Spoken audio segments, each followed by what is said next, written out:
Bonjour, je m'appelle Olivier Henrigaud, je suis photographe explorateur et plus particulièrement photographe animalier. Être photographe, c'est un métier fabuleux. Alors moi, la photographie, comment je la vis au quotidien, c'est bien sûr déjà une bonne préparation de mon matériel et aussi de mon corps, parce que je vais être amené du coup à me retrouver dans des situations dans les pôles avec des températures qui peuvent être négatives.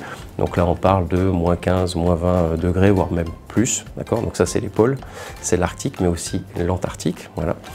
Il y a les images aériennes, donc il va falloir que j'utilise aussi des moyens à ma disposition, des moyens écologiques, c'est-à-dire des prises de vue par drone, mais aussi des prises de vue terrestres, avec bien sûr des longs zooms, pour bien sûr être à distance des animaux, pour pouvoir respecter vraiment la nature, voilà, et ne pas déranger. Et puis à la fois, il y a aussi la photographie sous-marine. Et la photographie sous-marine, c'est aussi toute une préparation, parce que là, on a 3 univers. On a l'aérien, le terrestre et le sous-marin.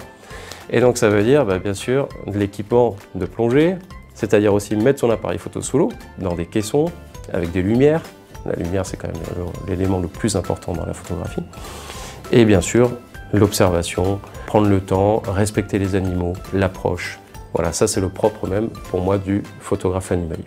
Alors quand je plonge, c'est des durées à peu près de 1 heure de plongée. Et les profondeurs, elles varient entre 0 et 40 mètres, sachant que la vie vraiment sous-marine, elle se situe entre 0 et 25 mètres. C'est le tombant, c'est là où il y a le plus d'activité, c'est là où on peut trouver effectivement plein de vie, que ce soit des seiches, des murènes, des petites limaces, des mérous, voilà, des corbes.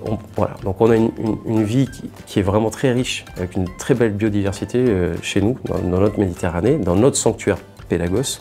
Voilà.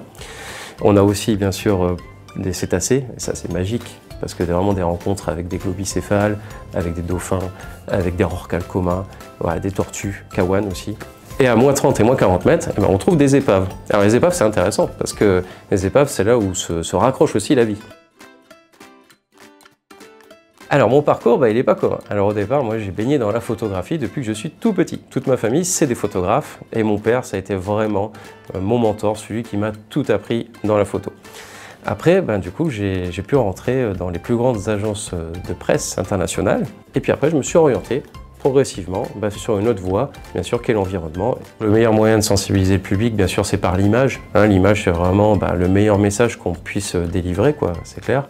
Et donc, du coup, pour moi, c'est l'occasion d'aller vers le public, de le sensibiliser par à la fois des expos, par aussi des livres, voilà, et également les interventions aussi auprès des scolaires. Le plus important, c'est de venir vraiment vers vous pour vous parler de mon métier, des enjeux environnementaux, des bons gestes à adopter. Et tout ça, bien sûr, on pourra le réussir ensemble.